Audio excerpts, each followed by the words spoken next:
ఒక్క బీరు. ఎవరయ్యా నువ్వు?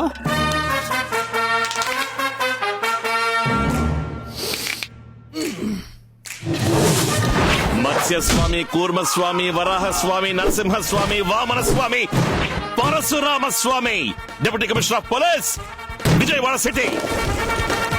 నేను పోలీస్ కాదు, పోకిరి.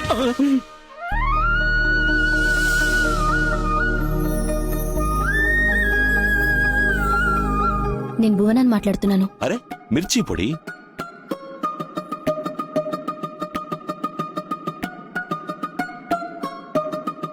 నాకింకేం అక్కర్లేదు, మీ అమ్మాయినివ్వండి, అంతే చాలు. భజంత్రీలు భజంత్రీలు మాంగళ్యంతో నేనా మమ జీవన హేతునా కంఠే భద్రామి. సార్, పరమేశ్వర భిక్షు. 8 జిల్లాల్లో 92 మంది ఎమ్మెల్యేలు, 16 మంది ఎంపీల్ని పెట్టుకుని గవర్నమెంట్ నే కంట్రోల్ చేసే నాకు ఎంత పొగరుండాలి? న్యాయం జరగటం కోసం ఏం కావాలన్నా చెయ్యి, ఎవరినైనా చంపు, తప్పే లేదు.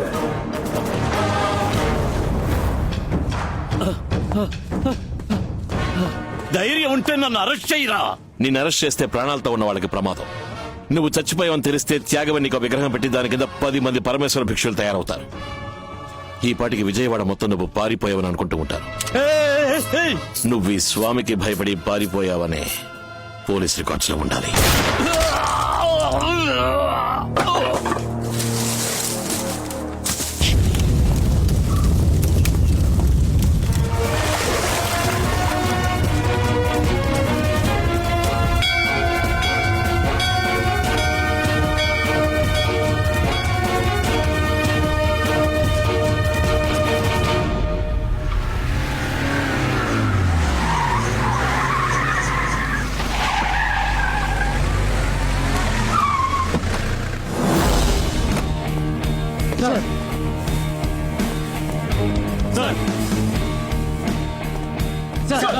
సార్, ఎవరు వీళ్ళు?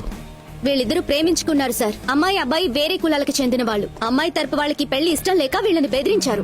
ఏం చేయాలో తెలియక వీళ్ళు భయపడి పారిపోయి వచ్చి పెళ్లి చేయమంటున్నారు. అందుకే ఎంక్వైరీ చేస్తున్నాను. ఇంట్లో నుంచి పారిపోయి వచ్చి మన కుటుంబం పరువు తీసేస్తుంది. నా కూతుర్ని ఒక లేపుకొచ్చాడు, ఆయన చంపకుండా వదలను. ఏడీఎస్పీ రౌండ్స్ వచ్చారు. తర్వాత అండి, వెళ్ళండి వెళ్ళండి. అన్నా అన్నా, మీ అన్నయ్య కూతుర్ని మరడే కొడుకు పోలీస్ స్టేషన్ తీసుకెళ్లాడు. ఏమంటున్నావురా?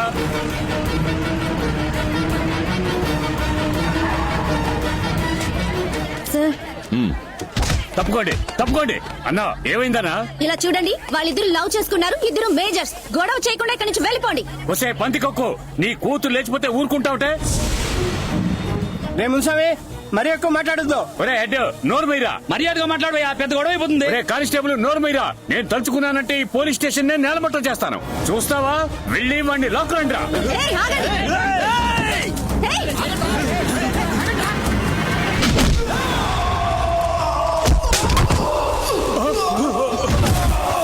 ఎదవని నరికి తీసుకురండి రా.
ఎంత ధైర్యం ఉంటే మా వాళ్ళని కొడతాం.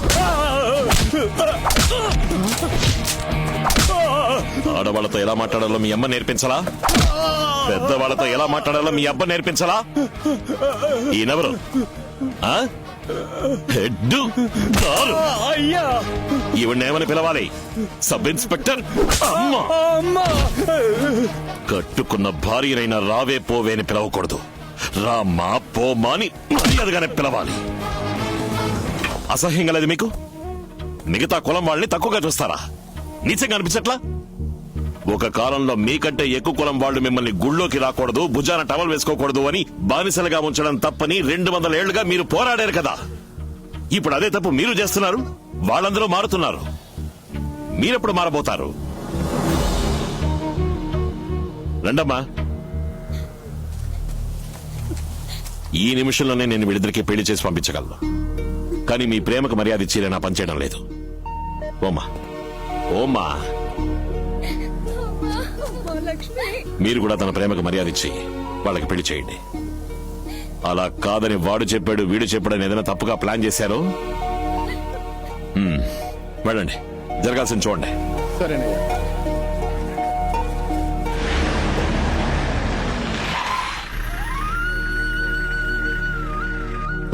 రండి సార్, 4:30కి రమ్మన్నాను. కరెక్ట్ గా 5:30కే వచ్చేసరే. ఏం లేదు మిర్చిపొడి, కడియం పోలీస్ స్టేషన్ లో ఒక పెద్ద ప్రాబ్లం. సరే. అందుకే ఒక చిన్న డిలే. నన్ను చూసెళ్ళడానికి విజయవాడ నుంచి నా ఫ్రెండ్స్ అందరూ వచ్చారు. హలో, కూర్చోండి కూర్చోండి. ఎలా ఉన్నారు? అందరం ఐఏఎస్ రాయడానికి అప్లై చేయబోతున్నాం. ఎల్లుండే లాస్ట్ డేట్. అందుకే బోనని వచ్చి అడిగాం సార్. తనేమో వద్దంటోంది. నాకు అర్థం కాల. తనకి కలెక్టర్ అవ్వాలనే సార్ ఆశ. సడన్ గా పెళ్ళైంది కదా, ఇప్పుడు వద్దంటోంది. నాతో చెప్పనే లేదు. లేదండి, మీతో చెప్తే మీరు ఒప్పుకుంటారో లేదో అని సందేహం. అందుకే నువ్వు ఐఏఎస్ అవ్వాలని ఆశపడతావు. వద్దని చెప్పడానికి నేనంత దుర్మార్గపు మొగుడ్నా? నువ్వు సివిల్ సర్వీస్ రాస్తున్నావు. ఆ అప్లికేషన్ తన దగ్గరే ఉంది. నీ దగ్గర లోపలే ఉంది.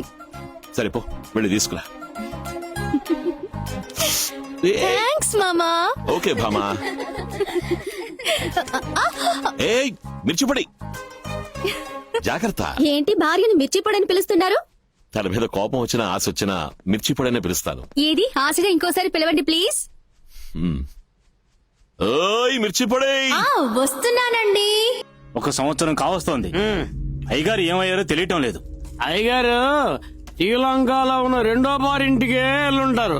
సరే, ఆ భార్యకు పిల్లలున్నారా? 3 కొడుకులు ఉన్నారు. ఆ. మహేంద్ర భిక్షుడు ఒకడు, ఆహా. దేవేంద్ర భిక్షుడు ఒకడు, రావణ భిక్షుడు ఒకడు.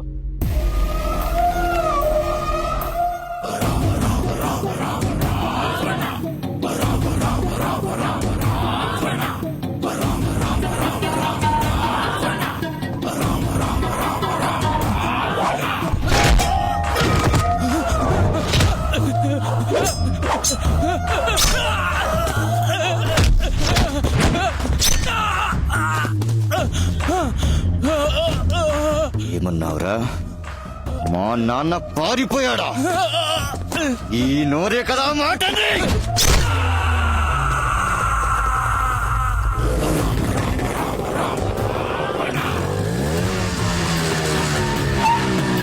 అమ్మా, మా నాన్న ఎవరికో భయపడి పారిపోయాడని ఊరంతా నన్ను చూసి ఎగతాళి చేస్తుంటే సిగ్గులకు కుర్చీ మీరు ఫోన్ చేస్తారా? అమ్మా, మా నాన్న భయపడి పారిపోయేవాడా? మీ నాన్నగారికి భయం అంటే తెలీదు. ఆయన పెద్ద వీరుడు. ఎవరికి భయపడకూడదు. మనకి 2 కళ్ళు పోయినా శత్రువుకి 1 కన్నైనా పోవాలి. అర్థమైందా? నాన్నెక్కడున్నాడో ఇప్పుడు నాకు తెలియాలి.